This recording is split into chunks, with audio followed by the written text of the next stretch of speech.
Ningine belorin tolbe dahata betilin nalale mbali je kan mbali muy kan wodongo tolbe dahata le membe kering alingantilin nyulula nyuluna tamunela kambe dahan membe kering yo gabonyine nyama mbaliko ningine belori jalibana doya nyawo bedahata alikuma betilin nalale mbali je kan mbali muy kan wodongo ndolbe dahata le membe kering alingantilin nyulula nyuluna tamunela kambe dahandi yo mbalikoma jalibana doya nyawanya mbaliko membe kering gabonyine nyama ningine belorin tolbe dahata betilin nalale mbali je kan mbali muy kan wodongo ndolbe dahata le membe kering alingantilin nyulula nyuluna tamunela kambe dahan membe kering yo gabonyine nyama Afajawa tewa music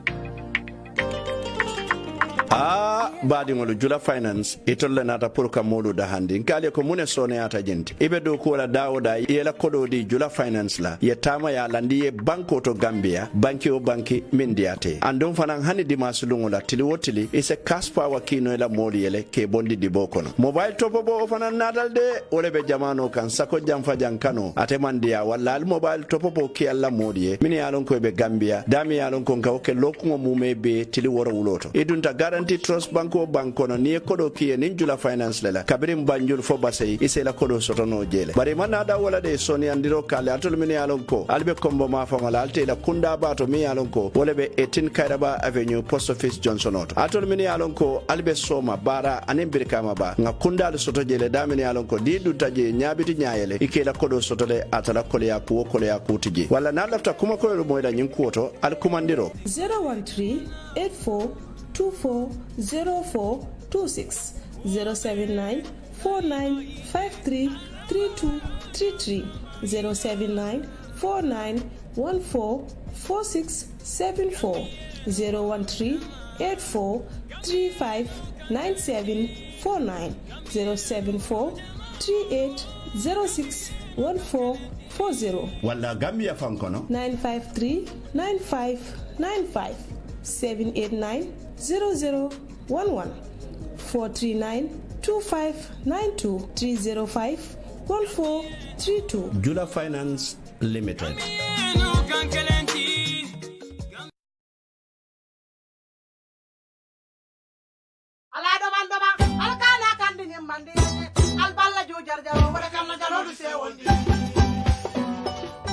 Badingolo bully shop number 1 bully shop number 1 e bale dabing wala mbirikama police station o nyatile mola bully shop number 1 e tollo mo dinkiral mini yalon ko e be nyim fengol sodola adadi malu fengol mini yalon ko mobile lolu anin channel lolu bully shop nga heji channel sotale ne meli yalon ko na ya san mba sambala fali ya nga fixale nga memory card sotale ne flash drive hole bluetooth speakers earphone glass protector meli yalon ko ni ala mobile kan santa bara wero sima yandile nga charger sotale na sifa o sifa nga flat screen fana sotalen woto angambore bulli shop imanda wo fana la bulli shop ye itel phone sotale le techno phone Huawei phone Samsung Galaxy a sifa o sifa aning simple phone mali alon koy battery bu katari ajila wala mtonyati bulli shop number 1 afela nyabe tilinde ale Brikam police station o nyatile mola dron na lafta ke katanyo ya wala nyinka mala kakulo ila kuoto ale kumandi telefono la 9957262 wala 7799530 bully shop number 1 Jarama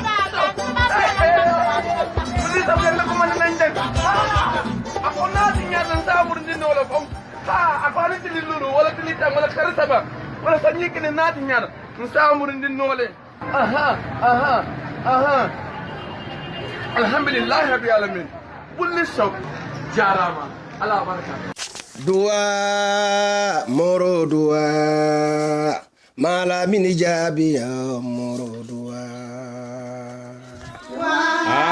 badima jiken sama da te buka kumu le ya sabu fanan iko nyankaroli ye jodan suta tamon ngale ko musolle anin dimbaya do sakonto dimbaya tiyodo mem nyantama wala mu kawuli wato do beda ka duwani nin na korele sainde amanjari ka motojo kata la jambali ton kon kata duwani non la bayrin ala felaye dibo modi bala mi alon ko wala benye bese e ka fay duwa jabi nin duwa jabi moro dum abe bese sate to le andum ateka duwa modi e fema sifa bele la bayrin momalo ala be minna duwa jabila bari fanan dankene ya mumenti wolom jinti ko modi min sutiyata ala la jama walla la duwa al kajab wanda fonna dimba yalla ko lombang anin si nyolu kabirin examol lon kayra ban kayra tana anin fengo fen niata lafta ala le dalil dron mfamol sakeno mfamole bari nimbita moro ya fanan na fero ke ngata duwa jabi moro ya mo doku tije tus nasterje ateka duwa le ke nay duwa ke jama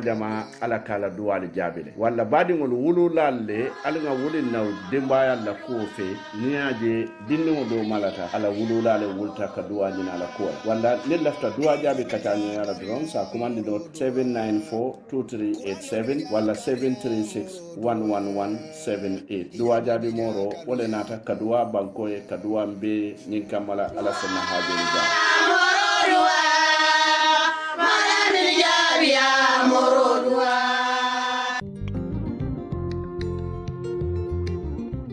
Stewart & Co. Solicitors, a legal excellence firm in London that can help you with all aspects of your legal work. If you are looking at immigrating to the United Kingdom, Stewart & Co. can help you to set up business, buy houses in the UK, and will deal with all your legal works from start to finish. For all your general immigration work, we can help you with that as well. If you're applying for any form of visa, whether student visas, settlement visas, marriage visas, or a child wanting to come to the United Kingdom to settle with the family, we can help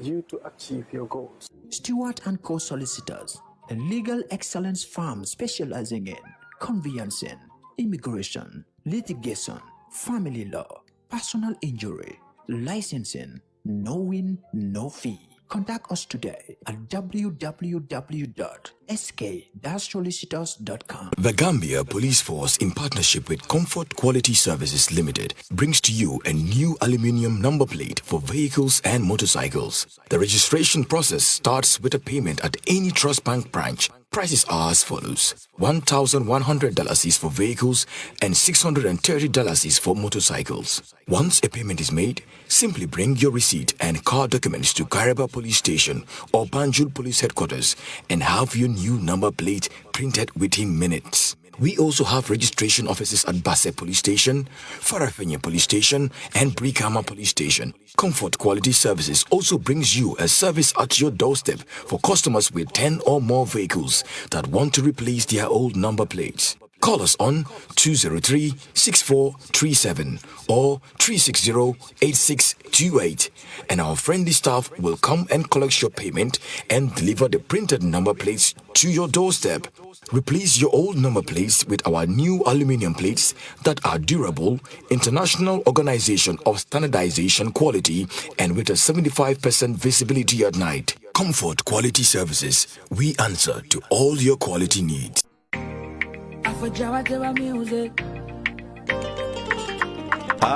Badi ngolo Jula Finance itolle nata purka modu da handi nkali ko mune sone ata jenti ibe do ko la dawoda yela kodo di Jula Finance la yetama ya landi ye banko to Gambia banki o banki mindiate andon fanan hani dimasulungu la tili wotili ise cash power kino la moli yele ke bondi di bokono mobile top bo fanan natal de ole be jamano kan sako jamfa jankano ate mandia walla al mobile top bo ki alla modi mini alon ko be Gambia dami alon ko ka o ke lokumo mume be tili woro wuloto idunta gara Guarantee Trust Banko Bankono ni kodo kiye nin Jula Finance lela kabirim banjul fo basay isela kodo sotono jele bari man ada wala de soni andiro kale atul min yalon ko albe kombo ma fa ngala alte la kunda bato mi yalon ko wala be 18 Kairaba Avenue Post Office Johnson Auto atul min yalon ko albe soma bara anen birkama ba nga kunda le soto jele damin yalon ko di du taje nyabiti nyaayele ikela kodo soto le atala kole ya ko kole ya kutiji wala na lafta kuma ko mo da nyin kuoto al kumandiro 013 84 24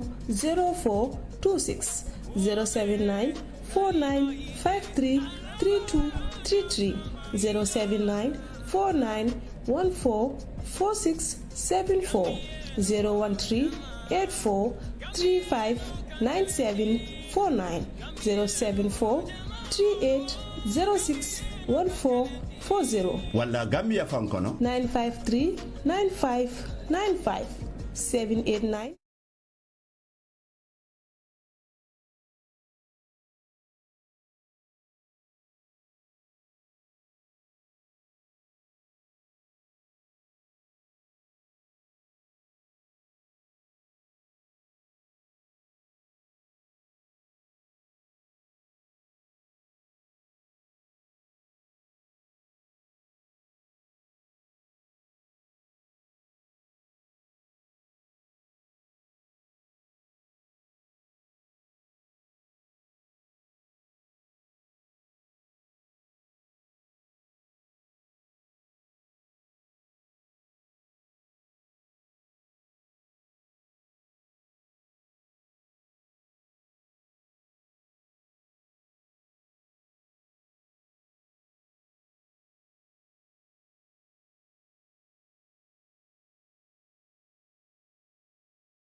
service command after all not and ka doli tata sandola ko fengeli so ka entire tingo fongo be tinya bungo fongo la nyum fengo korjeto lo mam bungo boyde bot korjeto ni fongo min bebi yalo na o be tin dimba be mutale faydo to da so okay so wokola woketa masi bolti okay so mbina min fola woto pour hadamadiya bawo bala fabe longo le bala wala mtonyat okay isaje ko pa bobo wala bungo be jani sa ndesan wo keta bala fati wala na man ni ko bala fabe non non yello mo lo niento long keta hadamadiya ni be fongo bala you know na manke political mind mo la kujo manyina ku yala moy ani na mantra dina kili so ma fo akuyata adiyata moy andum bira kita kuja mala kita nga message jamal le moy ko nga julo min bondi fo julo satin mo sina ka dimba ken na bunguto yalo ne hakilo folnisa adiamo sia da ndefon fe bake telefonol bota dunia karo bella kan telefon bod ndeka min tandila ko ala nakitita min na drone akitita wala ya understand nyimu la nyino le ti drone la nyino mi alon ko ndol damale bijang mde hanyina kam bulo point ka fo mole nyingena o mole fanka nyimmiro soton toli you know hanna se keno barante bi ka miro soto wala na bira keta drone ngoy alhamdulillah ka tun ni dimbayata umar ni dimbayata nte dingol bembulle dingo min dara fo din tang anin kilik ndengo soto you know ni na musol okay ni dimbayata yo dingol be ye mira hanama diya nin dingo tema nin masiba nyantala ale dingo kan nin ale a jenkende a ke kudodo ngama ningo dingo iketa kuti asa fensi ma min siaro kodi so ngamira ala ni keta ala jongoti aka ke mariyete ko do bije aka ne kan akete ni la dimbaya le tanka ay dang fento mi alon ko mol se adila hani montro minito fon imalon fanko kuketa woni niyo min natra niyo le botaje wo seke losis badi bon ala nay ni kita ala jongoti akeke mariyoti le woto nin ko kulate kan e murunto ala kan ko ala le woke hanni nyale sedeyata mola min ba ke kan afoy ko ala le kiti tala kadu nin ala man lafi atekela ni aje fana ala sonta akiti ta akuola pour niyo kuya ye mantora je masiba la nyantala le kan sinin sama o la dimbaya kan ay nyin kuntundi iteni wotema pour wo masibo kan lete kan ala kala programme ke ten ni ye fawo se atema ko ate kilin ne sotota atele kala nyini kala fo min nyanda kel ayke ni sonta wala dron ko kunate kan dron e balno ko alhamdulillah rabbil alamin kunu nyimman kenna bi afela be aketanna woto ala min kitita ko bi ndete lala nyimman kenna nse tento ni jayiro murundu alaka pawo je kummata baka anda aseniyata ay lamani yani timmande aya warandi baka bari kulam mi yalan ko tonya ala la nyinolam bari ku dimiri ngolam mi yalan ko nalata mo kan do fon min fo mo be sa filno dina la mo manden dina la den patida manden patida andum na ku sifa lata mo kan drum e mo jama be je mi yalan ko sa fonde san bar han wonyo nyirandin e ko nim ba fata e hanin ba jata su ka fa jite jede alo mol sutara je min yalan ko e wol siseo e bar wodum ala kanam fo jawla mol ko wala fo ala kanam fo jawla bar alama ala kana jawo sawo lo it's true e ko mfa jaw fata nyaade ka fu nyaade ni fata jawla lu jaw sa fo ngana wulo fa jama akumo fankere wala nya because ngo kaset ngo julu do bondi nun jang in password kono wo kole ya kono so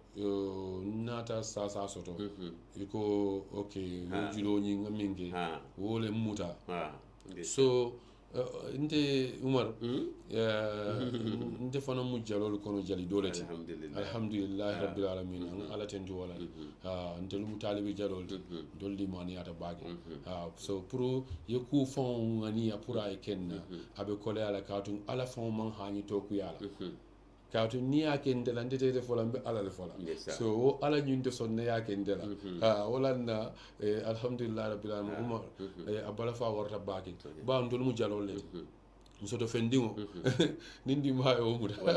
o mu jaharo di pa ni ajibe fanan ni ajibe kuma do fola ka cha ko je kuma ta baka adun tan na baka dimba tie mimbe ko pa bobo ali la fano kata dimbal be je muso be je sino musayal bara ala fela pa bo wolen dimbal be kanandi wo you see fo fano kata kol nata ke ni ala kata kasara bati ngo be jani ta fa be nun kuta lep woto fano mu ala la man sayalti to nya kute soto la ning ala man be inshallah bar pa bo o be nyaw nyanande ma dulal soto yim banko kanne min ala ko disaster nin kulata mo kan nyom man tora kolu isaje isinay se mari da ko jube et c'est qu'est-ce qui sur kela ça jibe wala tuman do fam jiatis kanala fam kanala in ko jube mun keta yinna ana mun keta je pa bo bi yin ketela jiatis na ta jele wala disaster na ta jele ka jibe banko la nyin bundal min yalan ko wala ka molla ko dankana isaje nin de mal bal fe burotilin o fo keta banka bi ko keta umar inte jahali tale ye jahali to bakere umar because nte be banko kan nyami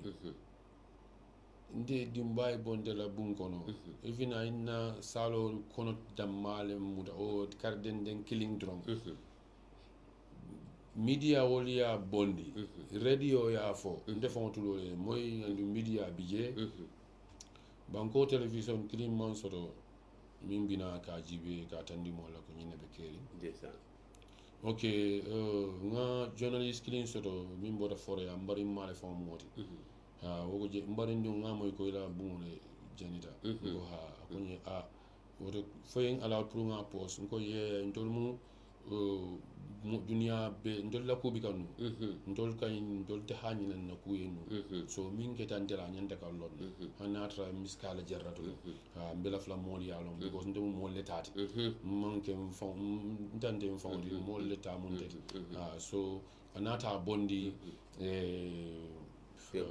newspaper nyimbala how to call it again foreign newspaper so from there ala boss ya call Khalifa Sallah after wonata moki na so kono anim moto to see if this fire is yakajibe for min bondi news to is that true before they would so they came and find it out coming cool on min sotara then another publish in that so I believe more ka media follow more informed and nyumbangunga bound to manu nyantalo no ko nyimbe ke so ning television station man na appear okay no problem still molja te mic ndo ni video ndo ni ko communicate kanunte ndo minister boy ko ndo no ko min be ke rimba ke kanyami ani mo kende dol mini alon ko ka bala fe yela ko ta yela ko be bulu mo be lote so abugol ko jeli fanan kana do ko sifal wala mun do ko to warata le pour yen na ko kala mun because ndeka bo ko ke bankole wala mtonyat ndeka fintile outright nga banko nga Neolandi ka to nya fo pour banko la nafa kam nde bi ka ke individual nde man nene man tartar la dan ka mo ko mandi ke batandi so nyinna nde nene bi ka mo safe ke batandi so nyinna ndol mu jalol lati ku la tan kan altol le kan to lu balun ndol ta fu no la alla ko mi la kero min nyanda do so ndol bo wala daro wala nan ka ko sali nga so le kilari ala ko ko be kale pour nim bulata nyin sifalu kono alien de ma alien bondi mbe bondi nya minto ndol atol yalon pawo so alhamdulillah nyindula ay miro sile ka jama nin dimba bota nyin dimba sifal na bota jama ka min jolom jiasis ka borde ite dimba nyin fintin ya publish ani tolom national television mo be sa jibe bari nyim mon nake lu mo fon la e safo do ko ka siya terrain ke wo samo fana manke wo samo ko tan fana ko men ngana fo bi an sa manke e ma inda be usoto e safo ko to be yin kala ko ya mi reti fon fe mun fi yin sabu no pawo well ako jahalo warta no because ntenga do ko fanke GRTS le wote bidi you know you have to compilation of bondla itoya kono ndolunga do ko min bege ni min bebe o album oto wolbe do ko faydo nyinkele free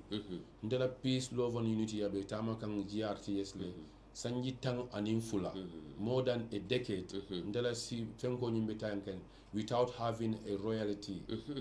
Gambia maro royalty so ni wonde bi GRTS da ma ndeke kutile e kan no da ma min bondi katandi ko Gambia peace love and unity Cairo nin tenko nin kambe on bijani pawo meta diamu la nde meta diamu kanne so meta nyin kol sala kanne meta fola wote bidi so ni itoli man na wolo ndengo keten ni free ndara le ka contribute ka joko ninga nyin labe banko so la Cairo la comme ka nyami ka comme ka nyami ka continue ka nyami so nin nyindo mol ka fonye ko yamre man nyin julo min bondi wala tin nyin keta ko meta o bondi kan no but meta o bondi kan because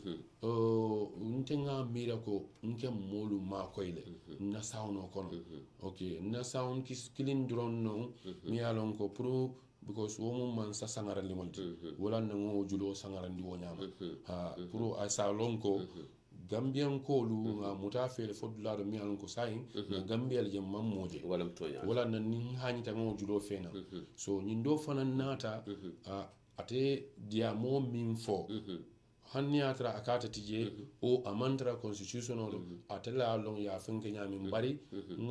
nga dia mole lamoy mfonga ya lonko mansaye minfo ko mbe yin transition mbe terla ko konole ye minfo yin sanji sabo kono na banda nte fonte lola ka kemmans ka mansa fon nyinin nte mini ba nyinin kan mbe wolle mako la pour mo kana fo nyinne boyta nyin kan fo janni mbe balo na jumale ganyeta ngana sembo ci kan ase ni o marima ngamuru na business wala ntanga nyin kumo la moy na mansakela ngo kumo le ke musique o ti ngase kan nga bondin na la moy lale nyoto ka to nyim bankon ni ko mo kemelon umar tan na ne ya long mine be keri o tan saba taworo be imma long kan ang because imanta karambuto imma lon na banko man sakunda la ko ka tama nyami so ntol min fanam bijan ka ke journalist oti nkane filindi ntol min fanam bijan ka ke jaloliti nse kumol bondi e nyoto pour ya fahamu comme tubabu kangoto na tubabu la moy lal ka fahamu nyami ndefana nata ke Gambia jaloli e wole nyama pour man sa fon ya lonko nka tele ma koy anim banko be man tara jam tol mu jalol le tin be kam man sa soso ntol ka bula man sa le noma bar nim ma ibe bula kam monoma na ma ke ku an alqur'ano to ni parati ba dum fa sala e ko to nyaale fay ngina to nyaade akasa abarka bake e jali pawo jobate butum bani ngolo nim pawo la en kacha ko ngafo no nyame alandaro man toro min lata kan wala yatna nga samana jambari entinano ngan kiran pen kumo kono fonsi dunne kumo la dula do nga kumo kafu nyoma sajen se ke soto je wala na nga murundi ko mo kayen kol dol jaba ka se woto kay tande mo la balare nyame andu wol mu kol to mi yala wajibo la mu andu na nyanto la mu andu lo dula la mu woti pour ko wota amandi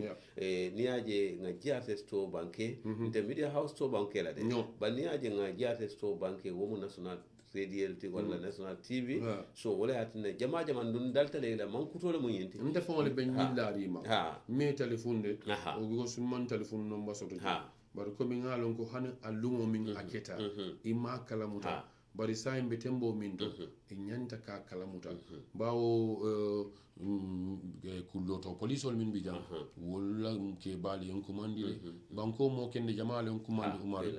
min bijan min ka bala fanyin tandinna so wodo ngalon ne ko niaje woli ba moyla no abela karam kibaro finditale wala nan e tolto kuna mo fo kalu niaji be bele dan tawala abun tan te sitarano do ko la jele nimbe do ko la no jeni ngafo be nte man te famo maru la kilimo mo be do ko banko yinna radio yinna nka kuma ko inde kuma sindi lalu nka kuma ko inde wala pour isalo mun be keri nyimum be la radio wala na to fo jam itele be je bi samanta starano je itele be dole be dula do sama starano je be de tamode andu la manko to le yindi fana ni kata dawde kata jele woto wala nan ka nyola karandi bare mantara nyokorindi la membe kere fon sa fo nya wala nda sindi wo fana anin tuma amina nga nyinin ka dol la ya mi la mun yin sabu ay ko dol fana fo ni amani ko ka mina ni sirin tambita bar barin sulu tambita barin kunna fitta dengel dole la tan desan pawbo anana jar saha namannabe wokada pawbo ma fode barin tol diam la ya satan ka ya me minima wala me wala bila nyin do fana la nin dimba na ta ko fana ataw diam la kilo le pawbo tafula ya mo la te min fala lamma ne ya min sur Allah subhanahu wa ta'ala la ko la ni nyama kala nyama bare manin ko ka fole ko sulu tambita barin kunna fitta dengelo la ta wosa mo lo ko ko kukata oto diam la tela diamo ba wala mo la miro ya lo mo ni la miro wallahi wala tan se wol dula sen kaw o ko lan se muru na bata faade kam nyim mu kulete mi ya lon ko bela ko la mu nyenti bela jalolo mu pabo boti e pabo bolo wo e malo wo to nya birin gambe jam fo gambe bantala inana be julo moy la le ko nyin julo min ka kumaten pabo ju bat le that's true woto ila jalolo woto mbeede ndi ngom bela jalolam nen ñi ñonko lata kan ngam fo ko fam fo mu jalenta yaade bar wato do le tol fanande e dal kam mutale de kuudol be je bu ko fono tol fanan kanun tol min be balantol le ko fono wala mu ñin paw bo jobata mi yano kasara balakata nta kasaro ñin haymala no sa fo min keta bari paw bo yamire sa haymano fam mun kasara sa tema de sa haymano ni na ko do la ni makas bakasol jannente ben tafula mole Umar understand I have more Seattle, you know, honestly. Yeah, I have more Seattle because abula problem tije hay mo nyin siata bawo min keta bi ka pawu fon samana nyan ka sini platform do akitan tol fon bulu nga nenele nga force fana kaje ko ka sindi ala batu fali nya ko mi la ta kan e kan tol le naje kabira be diare nana ta ku ya fana e nyanta naje la konte it's true ha abrabe diarin e kan nim pabo boleje ni ngatara akuyata it's true fonni yen naje oton na nyantolen ka fayen kana jan ka nene ka kumol faye na nga sama natul bat falle kan atul men ben jibe kan wala mun yintin se mun keno pabo jobate se mun keno pabo jobate bat falle siata le banko kan anim banko e bantala ndesan nim bul ko non kumute katli nga mari birim bul ko non kumute wala na nga mun ndatul bat falle kan atul be sinal be lamoy kan anatul ben jibe kan non se mun keno jel pabo jobate ala bungo faydo abungo be tinyata ko keto be tinyata yirol be tinyata mimbe ko to moto o fala wo be le kasarata fen jamal be je hanin tol fon nga mixa na man la fa kaw fo do ba tol fana fon so mixa fana sikala ngadi pabo jobate la bawon tol le mo kilindi wo fana fon janita o di gratu la tel tam woti ngadi atel tel tam fen jama mi yan wala kasarata je woto wala na ngam bulo tatul bat falla nse mun keno pabo jobate tol mi yalan ko tol le ka mara bawo ntol la jang paw bonde san bantalan ko wala mun to la ko bet laban fo la ko kan te fam bala fa katun nim min kuranta ko en ko alim ma ko nim mi man to so don ko alim ma ko ila ko fa kan bala fa bari ala nata gambiano le ko nyama wallahi gambian ko le bo nyama ning ay kuje abadi mo dala kamera ko la tatele kan wala yatina ning tol fanam buka batade ngam bulo de toli dan sutu na bantalan kolo banko be kan ning kamera banko janen banko e bantan se mun ke no pawo bo jubate bari na bantalan kolo be bulo la toli bakale min tarabe jarala fan nim mo se volunteer no ye go fon create pawo bo jubate danir la buka fenyinin kay ko danir la atebe sanaro la mi diro ko le akato nyaati oto isaje nim min volunteer ta ye go fon yele no pawo bo jubate domande o min sotta ma fum bala ko be keno la bala domande o min sotta saje sala bu ngoto pato no wala to mando sa so no moten kundi min kasar sa tanyina no le la balen sa haklo jamfandi bala domande amunta bi wala kata sababoti pour ka pawo bo sambana pour ka go fon nyin try mammo soto life sa fami yanko ite responsible pour ka GoFundMe create bari jannin ka telephone yele be wokata volunteer le mo se volunteer no diaspora mi yalan ko ibe lole ba fala ko ha mbela jalo na jalo mbela kafur la jalo gambia la jalo gambia ni gambia bantalan ko la jalo ntebe volunteer la ntebe lola ka GoFundMe yela isaje ni momo do mande soto isiwo jolon jem manjutu fenna fen adoyata siata kas o kain fengo femi yalon ko sa keno bungani bungala fengol ko nan jaliya materialolu min yala wol bele kasata en dulago amonta mbulo be laare mode nyi fannalla pawo wo jowata hamta nyinen kacha sungoti e wala sinan e samana jang Umar abaraka bake because bring yen kumandi because ngalo comme nini mo do ko lay ka londe ani ni mo meda because meda le ni alto luka ya wonde bidi wala sanyi tan ni jël fo lulu ba nde malo so nal meda bake so alkam muda dami ale jelon ni so fanan kal muda dami nga jelon ni so nga nyolon ne faydo do ni aje mon nyotu de no because nga nyolon kende ale kam anu nga nyolon pour ka banko fasa nga nyolon kende akam nga nyolon ku kende jamale kam nene man kam fa nyobul nene bi ka fas nyobul hanniya tara wato dolu faydo do ko dolu keta isaje kilinu ya understand so umar wodu mu badiya hakamole wo mu badiya hakamole wala na birar ko ni nana nga nyine create okay na ko le asaba kan ko le atambul ko mbar nga mira so ko pay ko bari la ke ko le bari no wonta de sonna ni sama ko no nyinda mal ndol fana nyinde be mbulu nyine mun sembode ni wonde nde kam min soto altol bulu kilin nimbe do ko ja nin ko karfalo ndo soto so wala kam min soto ko si albina min dila na karfalo so wala nan ka fa hani altol kay karfalo de mal la jalol mbal do ma drum wala nan ko banke all the time also hekat fo wala so wala nan ka fo nte mal la jalol nte bi ka fo be nyine yalo so bari umar jalo mu jalo dron comme bi jalo ndesan tol dol malo kam batandi akam fondi fango nyanda kam min soto malo katinna na jaliya fo nka fo nyanda kam min soto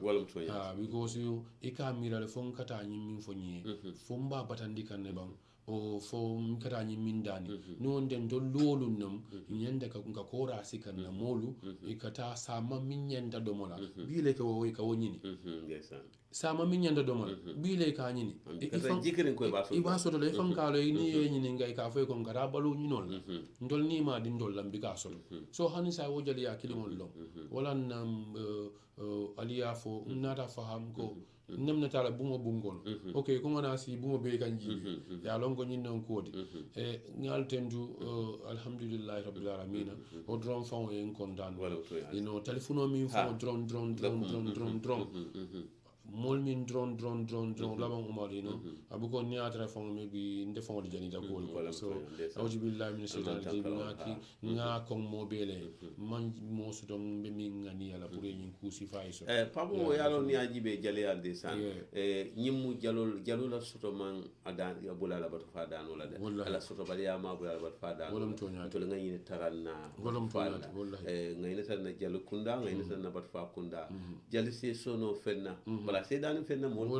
dina ko futa ta sadi tala bal ka fo kuna sa fa en sonyi nga wala lo jali ko wala wala adna tul fana ngi samana nyam tum be min kala pawo be telephone di la mollale mo laftam be na technicien no be min di la na gamselo nyi wala mo whatsapp ti mbodi la pour diaspora so pin wala 9813 609 9813 609 wodum pour diaspora damma 9813 609 mo kana komandro ke wala sujam 9813 609 wala mo pour diaspora whatsapp ni mi lafta ka ko ke teminani wala bari na sujang ndalta ka nomba min di molda wala 63913093884430 bi ngana mbela jalo mbe kafure nyoma bago ila ta kuma fola janne telephone la khadu mbe molu dani la dua fana ha dua inshallah dua la lu mi dan na dua la baki ko sen dolbe katola bankole so mbe mol dan dua la pour se tanka baki mo dan na baki Omar inshallah wala to nyas barakan sen na commandera folo jibe allo assalamu alaikum allo السلام عليكم نعم الو نعم إنهم بارنا تكنيسيان الو جماعة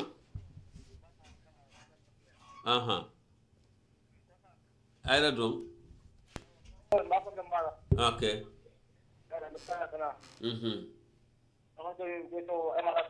امين الله يا رب امين امين الله يا رب ولا متونياس nende boy bulu habande nende ala ko ba jali fon wala fon mutonyas ma enda ko yen padu ma enda lahi ñina mutonyas امين الله بارك بارك تونيا بارك باك مو بتياتا بتم 63913093884 والله الو السلام عليكم نعم نيجو جمالم نيوم كول الجامد تونيا باكر يا بركه ala kacaji ala fon ko mo bande o misol me amli mani adam ma wala mutonyat ye kudo je kan ko la do je kan ala kayra do la kana wala sadam wala mutonyat Allah almala ya kay woti amin allah ya rabbi jamo bon bari alhamdulillah ni kilim manki de kay ha de na no bedi ala inshallah almala ya nama ko amin allah ya rabbi baraka nga fanan nak mom moy la duwa ñu alama la yam ta do fanan felicito allo assalamu alaykum allo assalamu alaykum wa alaykum assalam nto mu jale ke ba di pa bobo koto malam tati ni kay kora fola balo na jumalam ndeysaan tonya godo nkon danda bi bake ka pa bobo jijube bi ye paje lafto domo dina fola pala kuoto pa ni bota jaliala kuo be kola yemmoje mi a lonko a kuluta bake ay kuluwo soto bake nyimimbe siri balata nyi kuluta bake ndeysaan ni bota woto mo fele mi a lonka a fammaji ngalon ne ko mole fon ba pousse la fon kana radio to bar pa damanda mate si la radio to pa fon ka fo mo en so fon problème wala to le nga forcé wallahi kamel nyaaba kan pa ka fo moye kon so problème olam adwa be min fo kan nun ko maloka tinna ka fo ko do toñalam ñinam toñat pa nte saful nte ka fo la fa jalonte nte ka fo la artiste olam pa mu ka son ka fo hana la denk lol kono ni ala denk lol jube am ka la fa ka fo ka mo denk li min batinna iba mira la ko be dane kan yo bari nga ko paamu molti fula nyaw ndela morolam I kanaji tende ay njen so dun tende amugala fi haftan ba dung la bari ye moje mi a lonko ay kulon ndeysaan mon dim mantere bala tende ha ay aka mo jamale makoy ni ko physical therapy a fele siri bala ndeysaan yo bari komi molbe siare layno to lafa min fola wala min ti dron mbeddu ala min a fota minnaten alamma ala o jurumo sambayna amin allah ya rabbi amin ngalon nako ate batala ngol lonne monte mi alon ko min nyanta batala o montata inshallah yo mbeddu ala simani jata kende ala amin allah ya rabbi amin abe sima ala because nsula nda sula tala so abe sima ala so ya waraga yo nimbo do ba nyum opportunity ndem ka call ke radio to baake bari laftale pour janning molbe telephone kele ya lo folo jumanam pa bobote ha pa bobo hana man ke jaliati nko pa mu hadama diu bandiu lati pa mondinna mun ko yajala be sire nyami abe diam ka nyami fon I fon kajelo ka mantra sawarli ni kay non kora fele kora ko si abe sawaro min kela anim bi ka foko nyim problème ben am problème balti ay bi baake fonde baake de wallahi mbadi ha abe dami am comfortable abe contrer programme o bank bari ni mu modi mi alon ko dunia be ye lonne ni ko ko ketela fo moli yalo fo dunia moli yalo fo moli yalon so nyi mu kuldi mi yalon ko mbelef la ka faye ko siye tan be kere nga fo moliye adu nyimu silo le fanan ila jalo wata be kulo laale da fonga fo mol ka fo ko pañin diadal woto natra ku keta pala mi ka man dia woto a nyanto la mu pa e fin dia fo mole ko nyine be kere na dol fi je ma be kere yo adu na je kere ba fo ka wala nyam te wakto tala bake bari mbeñu opportunity tala momo mi ko be moy kan bir ka mo kono ani namande na bankolo be mo be la be jeyila mawla kontanda bake wala to ñaati jar ke ba thank you baraka so powerful you know gumon nkoto yalon wala nyama drum do be lay noto ma nkoto la min di jali ke ba wallahi you know mi jam fala ko si be jamani le right now baraka bake nkoto ala sejo wala to ñaati do fele ngo fana jibe allo assalamu alaikum Masa, Somar. Naam jumalam. Alburar, Ibrahim Balo, be kilikam bin? Banta Nyima right now. Banta Nyima, okay. Yes, after that now. Yeah, body state. Foka dua pabo. Da ndefa ko sunu bagal. Walam tonya. Refra fu pabo sabarota. Inshallah. Alo mara pensuro min tambito. Amin Allah ya rabbi. Amin. Wala jalolon anala brother. Wala. Banta Nyima ko be kontan. Be kontan ya baraka. Radio be clear. Baraka. Thank you very much. Baraka ma funan tamu da do fanan fere dash fulan ngo fanan gibe. Allo assalamu alaikum. Walaikum salam. Mbadi ito do ani ben kilika min nam. Aliou Badara Saya mbe ko man kan jamani. Aliou Badara bismillah programme ko na lew. Yo kay mbe pa mba konto na baba ke. Baraka ngijo. Badara Saya. Pa. Ya pa mbe men fola mba fola pa adati 1 2 3 kana 4 10. Pa ya pa ya for 1 mbe 1 2 3 kana for 10 yeah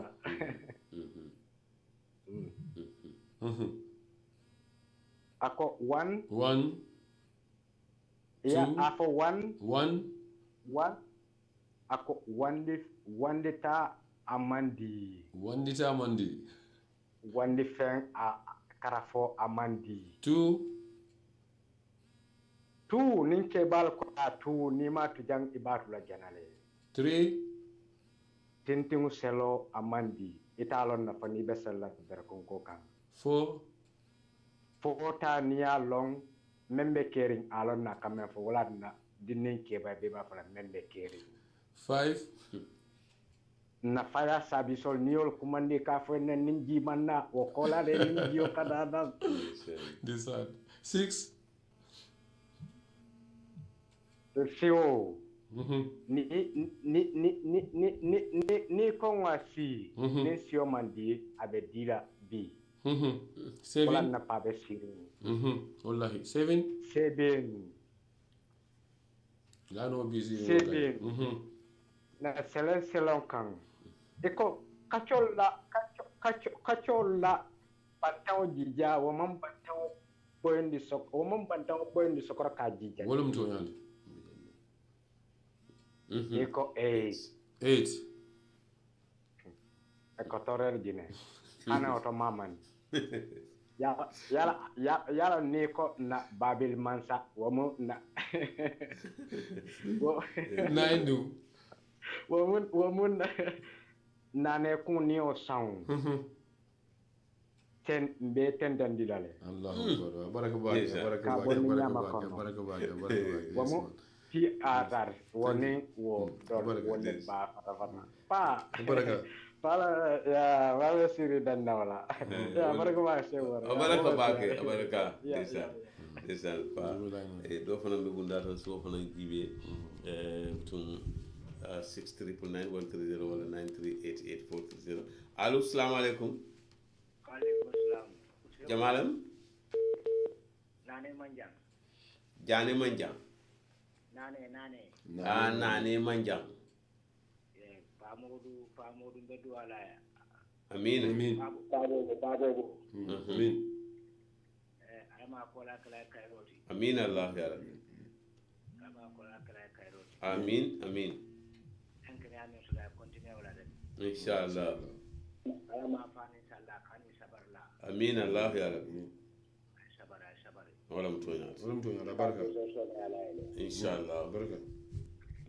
baraka baraka do fanan fele ngo fanan jibe allo assalamu alaikum wa alaikum salam wa rahmatullahi konto to di mani be kidiro mi entela minister lanu konte be kidiro latin america okay konte bismillah lamin ngalu konto ngapa konto bakeje ngijo nge konton yes moments koto Gambia bele tamu ni da manke ko mi pada bande tamu ni mbe musulmo la mbe wulta nyoka Gambia le adu pabe Gambia dungol be abi mo bele so wondi kan Gambia so ni keta mbe tarakoti ni suno men ka so do mbe sa muta alala do kolo butu kana murundu koma ni ala sonta ni ka samba nyato le ni ala kubule kan munita kan mando kara bale ba kono so mbe amuta ala la do ko tu be si Gambia dungo be sa bulo ka fnyora para be bulo bentamen na faransi pa ma ko wala fara ka fu ngalon ko dimbaya tiolo mu anda abe jaliya men na faran abala ko de paskaw polo ko so ni kala denklo da moy ka happiness o soto nyamen do ni dora ya soto dora fana nyande te fana sunula wala mtoya so amunta ko nyum ko nga soto mbe amuta fele nak baraka so nakumo te jamfala ni ala sonta ni al pareta ni pa fanga whatsapp soto wa number soto al sakini okay mbala number pin yer programme yinto je baraka ala sabo baraka almalejo baraka bawo ya saybo la ko moy to ngam bela whatsapp number folale technicien so fana pin saje mo salo ko nyinam pabo fon la direct number yinti whatsapp do fele ngawta allo assalamu alaikum alaikum salam naam jumalam lamin piran inimbala la ngoro babobo ala ko apo ka kola no wala mtonya ni mo ko tire nyindula me ya lonko alimania ta bate adakanya da fana ala la kerola ba batuma connect ko pura idelo dan ko e mari to fotoro ba ni na moti me ya lonko ala bindi ya matina mandi matina tonya ko min kala nyin kan do na lonne kayro kono kayrat na kono ani dakane an babu wala mtonya an kada ko ran ko la ko min ko o day koralu ndolbe yele dunya ni lakira bayre be ko bu min ke kay ka te dunya janna be ta lakira fana be di batar la je wala mtonya ba jinka so to nyim pa bo jo bata mo mol be alonko duwa ya ko duwa nyum ko min de wala mtonya ta baraka ba jinka do funan billahi no do funan jibe ngo funan ta allo assalamu alaikum allo ate direct call la kabuna diaspora to dum assalamu alaikum wa alaikum assalam to malkan jabi tinde kan france ni okay france jabi jabi jabi ona no fonde le pa konto ni de wa konto na baraka na fala masha baraka kala la ni ko mo bukata ni ho spoto na wallahi ya bankin ada bakado mamma ke ni problema kibar de la radio do la kibar la mo ni ya la kuma bo ngara ni ndo jan choka wala ko jefana ko yi tan ko la nambo la ma ke bankin na mo la ma ko na Allah wala bete ya taw inshallah ma ko na ba ke bana ba nambo ni jamal mo ya mar ba fele ko mo ci bo fay ko ka ba ko mo ko gën to kama koy xana tara aman ke jari ya ko ta bar bitu sino ya la mani na ma di ko dia wala mo sonya ana men dala min na mo yelo ma tan de min dala kana mo ma wona ina ko bitu na do nya bitu to kan yo ma ko insha Allah wala mo baraka baraka jabi ala baraka baraka baraka Pau, c'est la WhatsApp number for sign a technician or pin. Sign a minute after Tyler WhatsApp. 39 390-5045. Yeah, 390-5045. That's my WhatsApp. Yeah, thank you. Do bunda to no gibe. Allo, assalamu alaikum. Naam jimalam. Aljamdu muku badana billahi pabo wala koy mbala pa bakela ma. Wala mto nyati ndesan. Yalon pabo jalo la mial ka gambia warandi. Bay jalo momin ka gambia warandi be mari ko ko genya baki wallahi. Nyina mto nyati. Ali ngal to lay registration al ka gambia warandi ka gambia kidimandi. Lay mo du ke la no ningal di malay de la moy salo be kerim banko kan. Almale normal ko inte kay yo kay be podwade. Mbeji wala pabo wa fona fen almale ade. Amin Allah ya rabbi. Amin. Almale jawol kori bankola. Amin Allah ya rabbi. Amin. Baraka do fana fele ngo fana jibe 390-50. Allo 45. Allo, assalamu alaikum. Wa alaikum assalam. Ko ya kotande. Tanante mbadi to do wani ben kilikam mi. Ndelo Ousmane Cissé lo. Ousmane Cissé. Ndel na da je ni dara sija siran karola amme ame do ban karola si. Tonya Cissé. Kotat. Tanawo tan to Cissé. Ndel ma kwanto gara jero bari ni pala ko e a black mandro pa mo pa bobo hade mo kende ba ba ko dikete ngako dile yalla ko na ma ni malo fa ngako yo wala kwanto ga bi ni no kwanto gara bi la do bin na livo na je wi ha wallahi ina tan ngan bari pa ko ba ko ma bi na wa baye inshallah kala be no le ba kala bol ni jelo lo de dua bae ki alum nal so defal ala betal inshallah alma yin ko la kala kere bade alma kala kere bade alma kala kere bade amin Allah amin baraka be la ko gambe di bele nda wulla yin ko la fa nga bunda ko kun be di bele nda ko itala gambe be defal be gambe be mandira imu gambe be la lol la wala mo sonya nga ko inta ani sembola kambe be me ko dai semba ata dunna mola aja alkalai alkalai ko nya inshallah bana be ondola inshallah na so dal ala se baraki ji ma kambe be ta ko yimbuta aja ala se baraki kambe be za ko ta ila na sabo inshallah baraka madu wajabila baraka pawu mo kende ba nisana bira nata bonnan tam plana tan tara jenda kala na bade jibe aya tara nasiran do karta do ko mbori dal da ko hani alta sidan sallallahu alaihi wasallam mo kendo lam allo assalamu alaikum allo hello assalamu alaikum mbadi to do wani ben kilikam mi assalamu alaikum wa alaikum assalam pabo nam janke bari male mo Babylon mbari yes uncle kontanante uncle ni mbara boro ngati baro mo e bari ni wato mantana taari fambata do kola it's true banna fa ta matale amantara jato rek Senegal to biana to kabili wala tin famata la e Omar naam ya hada madi wonje wala mtonya wallahi ni ala te man dinni wonna dimmata ta ni ya andi fora bari dimma ya jeto yes ni nyola to bari ala motole malana kabiri nan bitama danna ko Babylon sate kono ja kono na salo kono wala mtonya ati wallahi yem woje hada madi umbandi wonje batte dul amba jayla almaji no do bekla kayro inshallah amin Allah ya rabbi amin inshallah ma do bada doktala jel inshallah baraka ongula baraka almale jo ongul baraka e pa wo han science whatsapp no mani sa 5 ans wala a pin already woto kana don han sa do fele bundar su jang o jibe allo assalamu alaikum alaikum assalam wa rahmatullah mbadi to dum ane bakiro rami kamara ne studio sinya okay kamara bismillah ko ne ko ba abo mun kanon de bal tonya yo da ko amalu bari nawulu tale ma fama kanan to liale kamara kunda anu sika wulo to na nawulu tale nyomi wallahi da tegati tata dindi wudal woli sika lo ma fate ko ne jelo man to fama la bolsu mo ta jere tonya ni ka nyomoy dal ala landan tene ada ala a woto muta dam a muta kila ko lam yusibana illa ma kataba Allah lana nam ala Allah fala yatawakkal al mu'minin wala to ya nam akoy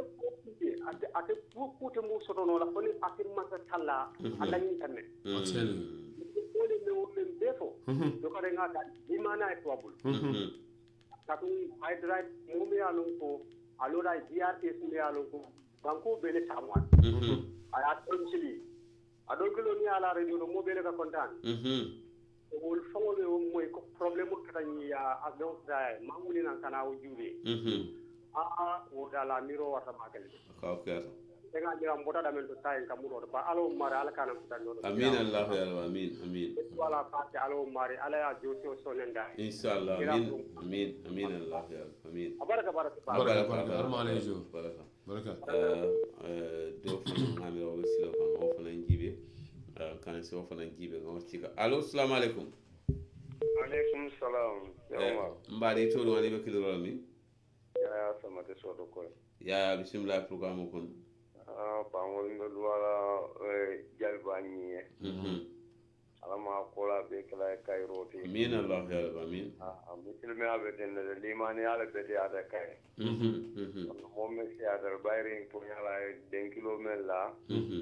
be ala moyle ara fon ko men fole ko sulu tam do barum ko na bari fɛn fɛn ni ala la ɲin daminɛ na feere de ye jɔn bɛ k'o ba yen nɔ wala o tɔn ya an bɛ duwala ye fo ala saa so kayira ba la ala y'a bɛɛ kɛ a ye kayiro de inshallah n b'a koma bi n b'a koma caman fana wala o tɔn ya wala baraka limani a hakilo sabatin de dɔrɔn inshallah ne ala sɔn ta tan o tana tɛ ye wala o tɔn ya bɛɛ limani y'a ta dɔn bayiri n bɔtɔ bila dɔ to anu alhamdulillah ko fim din di la fana na man dia mol fana adum be aje wala nyama fana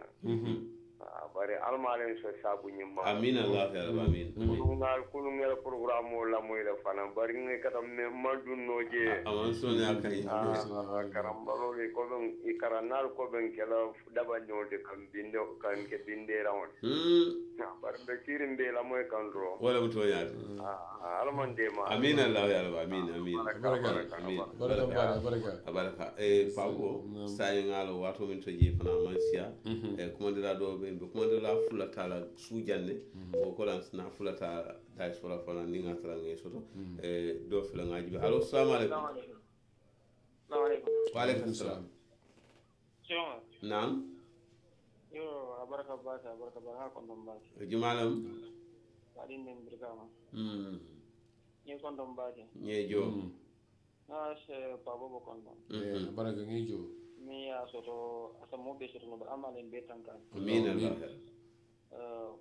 comme bangila la bangila qur'an kayo karola la yashi balana illa ma khataba allah lana nam corona e mi no soto muslimo lo mi ya don ko kan duwaye mi ya soto so ala kana kendin be bar atambe to iso si ma ala anin jare kende anin don ko min ma wala to duwaye si ma yala duwa da dimbal fana le jare kende yala amin allah ya rabbi ko ku fana na kita kana mira ko atake adam mala nole de atake non de le ndem bat diamo la atake ne de cheikh umar la de woto na ke da pabo bala ma duwaye ma duwa bangoye ma duwa kordaye ma duwa jamano che woti jede musunu da kabenda ko amo bimbala radio mo ko sunu to bas wala mutonyas muslimo hannan ayatar muslimo har madina na ya so biram be salon ko donc la jalo kula ya so to min man biya wala mutonyas wotonde amandi ande min ngala amandi yete woto amandi ya banko be wala mutonyas e ko ni ter la bun jenida ni kon danda di mbaw ngala ci ko na buson wotonde en sunu to baaki abaraka baaka sunu to baaki mba duwala ala sa joni aso inshallah amin allah jo pendandal bulude pendande bul bar duwa be jere wala tabaka fembati baraka ngamen sen second last call ta allo wa seguma naam jumalam mr Cissé kunjo mr Cissé bismillah ba pabo ko kondonna abela ma kan afaye dunia musabarole dunia ala ko sabarda ka fon la ko jo fo fa bo moy sabari kudo keta ba soni ala maybe ni mal kairole wala msonya bawo dimbal kanata de fon kanata tanama mo soto moro mala ten dola de wala msonya bari afaye kona dunia mu sabalti de ha kunun tambitale mbaddi kono sama kana sama min kana momon tellonje de wala msonya badim misilmo nen ku ketala mantora ko ni ta dual no lay kana kuma fa min ta ne ku ya de ko sahata ñoo fay ala ba tele ala ba ku tele la min ba tamdara dala duna mo sabarol din del amo banna bari e ko te do e te ka fanya man ko ka fanya dile donc dia da puto bal te dala te be jele duam te fem bal lu min nan ko momoy ni a fanko banna wala mo ko da kala mo tan bin adri kama ka pa bo setul nyanda min kala na bege wala mo toyat pa bo onte kala mo ba kala almale ajo amin allah wala tiyata baraka ke mala barka ba do ko ta banko almale karo yani inshallah e ngasene last call ta pola sina ha ko solo allo assalamu alaikum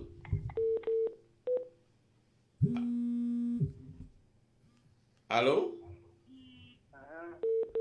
naam jumalam Omar Jane ini bara Omar Jane Mori bara kotan ayra don kiyambe nyaadi do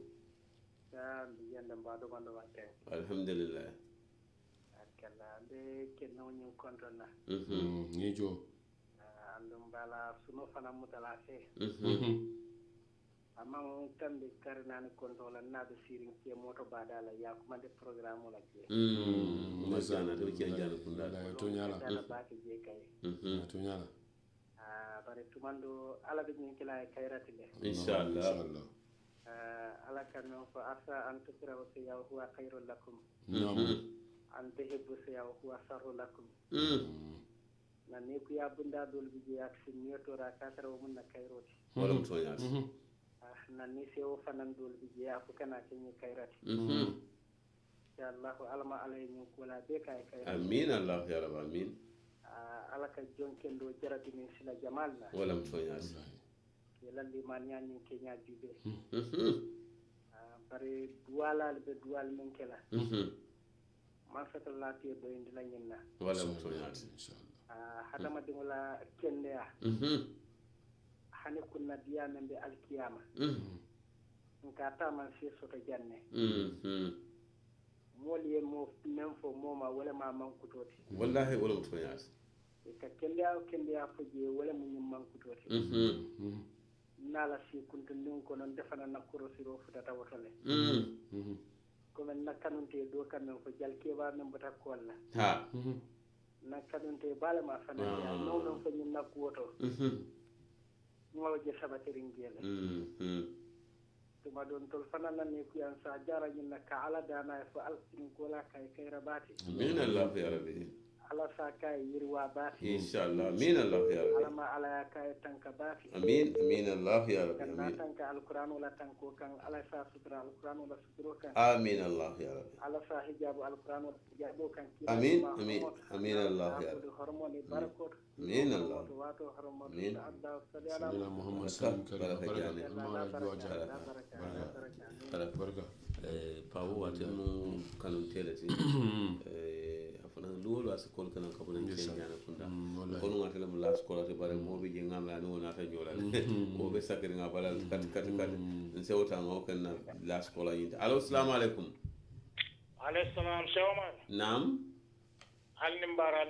nimbara mbitang Amadou Sane nyanjoy sam nimbara fo pa bo we nga kontom baake nyanjo nteri male mun kanon te ma pale mun natali bole mun denta murid yala gol akasa mo kende ba aya la l'islam o lon aya la jaliya lon mo ya kanu aya di mo la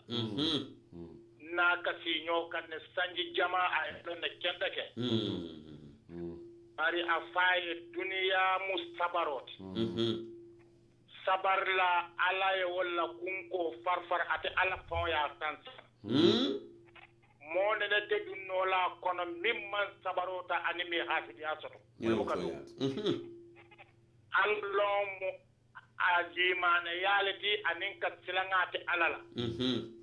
ni silanta alala ala e min fay ka bara wala adun ay mille kay ko so yoleta wala to nyato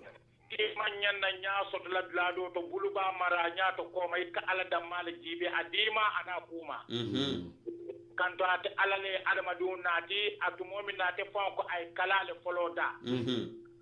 wo mo kalati mandinkol ka fay lañino a lañinta fewo fenna abole barala wala to nyaati wo mo alala ya marlo di binyande kana mo la baro to fewo fen ni be duniya ko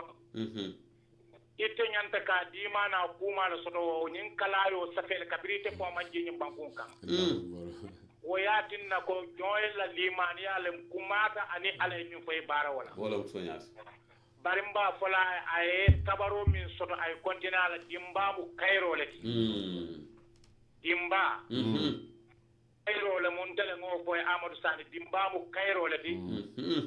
kayro mi yalon ne ko abe jola limani ale bala ati kayra ya barna keda limani bali ala askete tan baro nisan wato minna annabla Ibrahim iba fayla dimba ko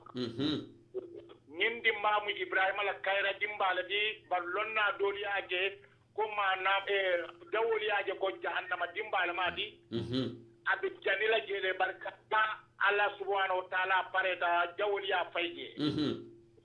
ñin dimba sumiyata Ibrahima ya ati hayla jato to tora la sumiyala karola abo ko na man dimba fo dimba ya kalamuta alay dimba ya mar akay marda woto Cheikh Omar nden ka kontani nal diamuta tonya kantu mu nek kan kontani dal la karol alla diamo be sugidi ala nin kila la radio kayel ala nin kila la tola aka toro ala nin kila la tola ya marlo be bindilante fawla anatul mu'min be anin kilal mu'min be ngawa kili fewo fennim ba fola Gambia kota ay bona ala to anen nan yoto wala mto nyati Afrique Gambia Cairo ta ana banko diol mum be adu Afrique radio e Cairo de kanto nyir radio to arami satambila nga foyde fo ko fo ustat nyandi ko aya bonni nyoto de 99.9 ay londo so de gela aba fole duma do na futata wala mto nyati mari mbe folo wala bindila wala mutasaba be tan ko non to nim konondo point kononto ay min landi mboto itan labi mi ya kalamuta asalo wala mu imari kollo ala to mu to ala ki Muhammad to tan kononto nim kononto ni yake mo baydu wala mu ala ti wo ala ni la to ko lo ite fonne pololo ndesan ni lo ka ala lonno oto ala min fay bo keno lale woto ngal tendu ngal jaye nyerra jobe balurin toñala adu alota toñala to mu toñale interesant toñala woyati nan ka tewo nal duntana Allah subhanahu wa ta'ala alma ne mo jindi gambia adin ka tabiul mu be mu ke dindi ke ba amin man satta la fo min tombo a kenya ala pura bonda nyaka min be tibiri amin Allah ar pura ko landa nyaka min be gambian ko li jela amin Allah ya rabbi amin ya Allah nga fo rabbul samawati wal ardi sittata ayani summa astawa ala al arsh ala ta sira nyim bankon kan do atemata amake masor mi nyata ka nyim bankon kan wala tina e masakeli tombon dunia annabiyo mu do yar lalu puriye mo nyaton kaya kende manin fufe ya faye mun nyati ni tonyala wala tonyala min nato dada ka be gondi noro to kana e dibo no kono kana nati ni lero kono wala mu Muhammad sallallahu alaihi wasallam o man ko be ne ma riwule be nyim bankun ka ye wakile nga nyoke tati wala na ala ko innamal mu'minuna ikhwa fasalu ala bayda weku alma ale naali amin allah alma naali jola amin amin allah alma naali jola alma naali jola alma naali kansulal bulu amin allah ya rabbi amin balla ke ba fana ko to na pamodin sano mara bara de ala suba kajela kadiya wala para wolu ngata tire abe fino lan tay mi ma wi ya baraka ba ga jo na paado batatal barbu dum baate la pal jayla baate baraka adi wakili do banko e ala ila alkana fenja amin allah amin amin amin amin bal no mala ala nin kila le kom babo go ya fo nyami ha ko babo go ya sabar bi wala dundi nan te manyi moy bilam babo lo radio wala to nyaati tata mamma puta man nanga dio baya sabar jalole ma di biya don gambia la tembul jalo jole ma ay nim fo ni mo denta dunia la denta l'islam la denta bankola seo alto nya fo nyoy to nya woni mo ala toña wala mu dunia ti adama di mu toña ta nyante kam fo nyante kala toña le wala mu toña imagine na fata aka abe balu ko na aka balu la toña na fata alama balu la toña la wala mu arjana baraka nyancho assalamu alaykum wa rahmatullahi ta'ala wa barakatuh assalamu alaykum abaraka ba ka nyancho atale kan na kumande la ngot faawu ye kumande la mo moyle be ben kera don sain nse faawu bula don tumando kacani lo sutara yandi kudo stolaje atale to fola balante ma nyinin kano wala fanan fonds wol banque saje mol sa moy anin nombal fanan ni 50 ko saje wol fanan 50 faawu ye Umar anyway mbe ala tandula kotenke comme mimbota diamo la te Umar fanana diamo alhamdulillah rabbil alamin nyancho amadou jang momo e commandiro ke jang ye butudo bondi alma falene mirion amin allah momo fane lamoro ke sita do lamoy kanke la wato be bulake alma alejo amin mbe duwala be mbe ala tendula subhanahu wa ta'ala man so min kerkel ta kam la nyini bila mbe man saya murun la kan ko nyi ya fo nyami radio ke yele ala la kulos ala la anu 99 you know ni one large aland ni ko 9 ko de control ko 1 to 9 fana ni 10 large be 10 so radio fon ya fon sansanne Allahu akbar radio fon ya fon sansanne Umar ndodo ngani londi to nyami kan ngatu to ngasunku to la kan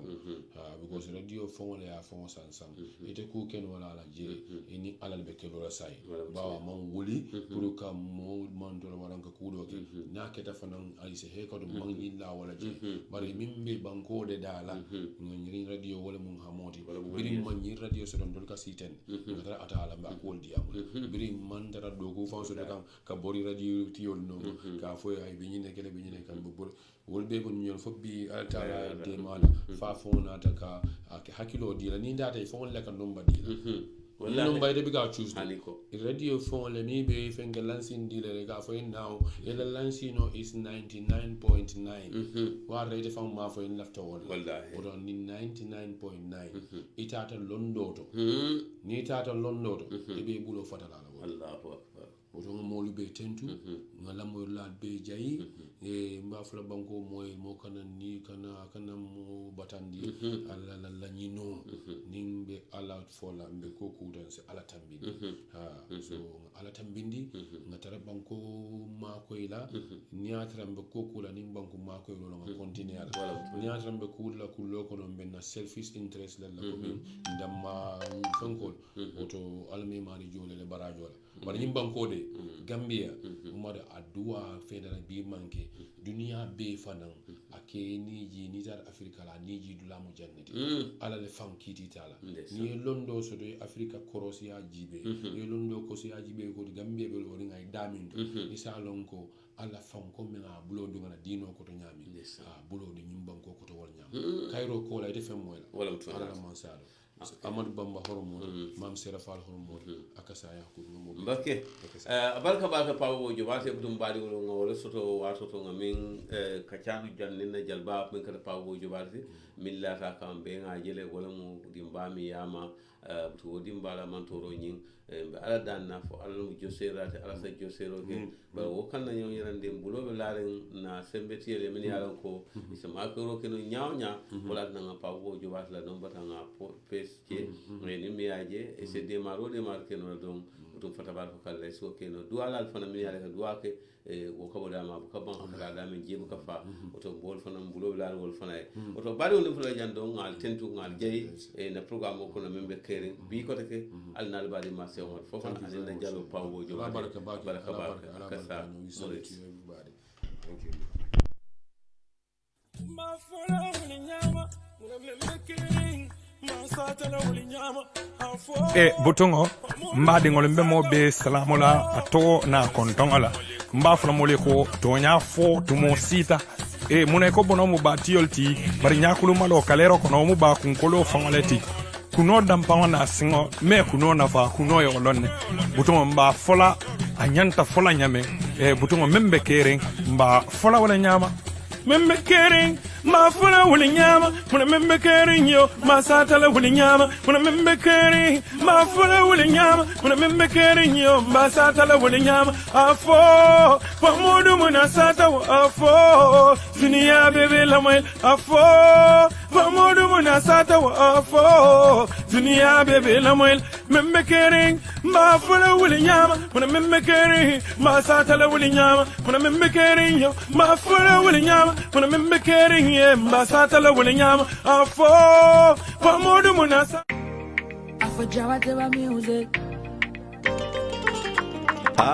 baadiŋolu jula finance itol le naata pour ka moolu dahandi nkaali ko mune sooneyata jenti ibe do ko la dawoda ye la kodo di jula finance la ye taama ya landi ye banko to gambia banki o banki min diyate andon fanan hani dimanche luŋo la tili wo tili ise kaspa wa kino la moolu yele ke bondi dibo kono mobile topo bo fanan natal de wole be jamano kan sako jamfa jankano ate mandiya walla al mobile topo bo ki alla moolu ye min yalon ko be gambia dami yalon ko ka ke lokuŋo mume be tili woro wuloto idunta Guarantee Trust Banko Bankono ni kodo kiye nin jula finance lela kabirim banjul fo basay ise la kodo sotono jele bari man nada wala de soni andiro kale atol min yalon ko albe kombo ma fa ngala alte la kunda bato mi yalon ko wala be 18 Kairaba Avenue Post Office Johnson Auto atol min yalon ko albe soma bara anin birkama ba nga kunda soto jele damin yalon ko di du taje nyabiti nyaayele ike la kodo sotole atala kole ya ku kole ya ku tije wala na lafta kuma ko lo moyda nyin kuoto al kumandiro 013-84-04-26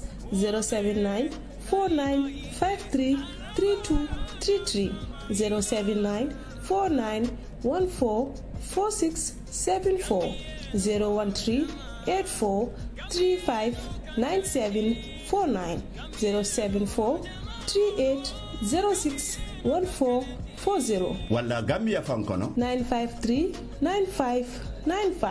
789-0011 439-2592 305-1432 Jula Finance Limited.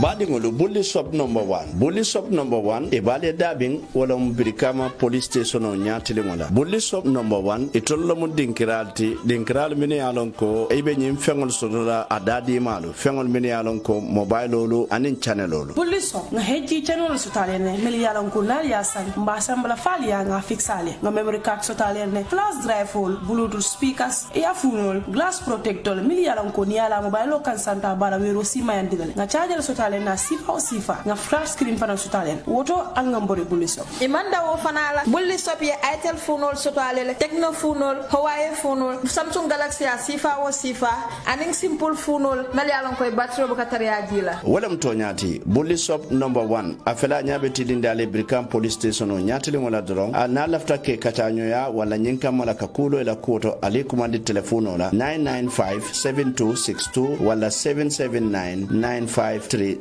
bully shop number 1 Jarama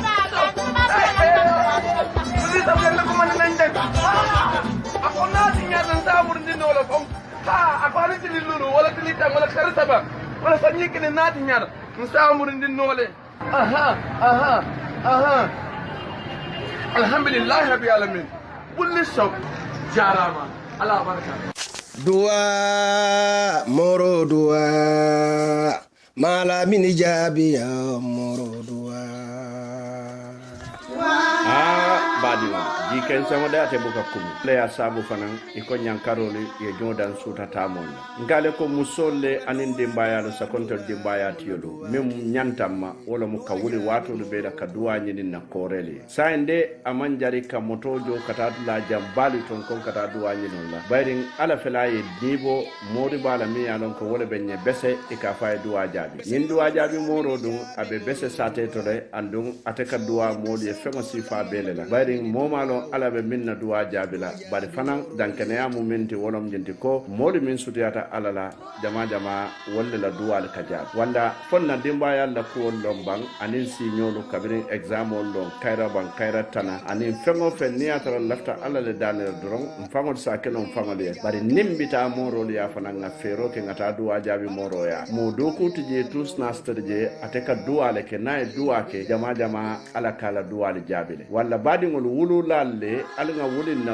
dimbayal la kuwo fe niŋ ye a je dinniŋo doo malata ala wululaa le wulita ka duwa ñina a la kuwo la walla niŋ lafita duwa jaabi ka taa ñoya la doroŋ sa kumandi no 794-2387 walla 736-11178 duwa jaabi mooro wo le naata ka duwa banko ye ka duwa mbe ñiŋ kamma la ala sonna haajolu jaabi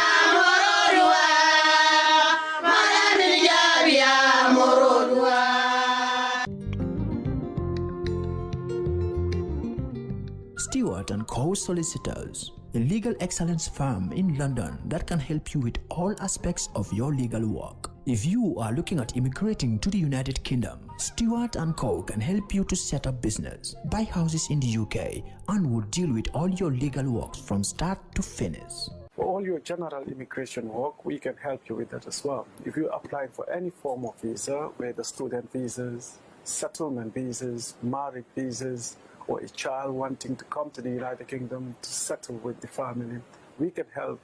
you to achieve your goals. Stewart and Co. Solicitors, a legal excellence firm specializing in conveyancing, immigration, litigation, family law, personal injury, licensing, no win, no fee. Contact us today at www.sk-solicitors.com. The Gambia Police Force, in partnership with Comfort Quality Services Limited, brings to you a new aluminium number plate for vehicles and motorcycles. The registration process starts with a payment at any Trust Bank branch. Prices are as follows: $1,100 is for vehicles and $630 is for motorcycles. Once a payment is made, simply bring your receipt and car documents to Garaba Police Station or Banjul Police Headquarters and have your new number plate printed within minutes. We also have registration offices at Basse Police Station, Farafenye Police Station, and Brikama Police Station. Comfort Quality Services also brings you a service at your doorstep for customers with 10 or more vehicles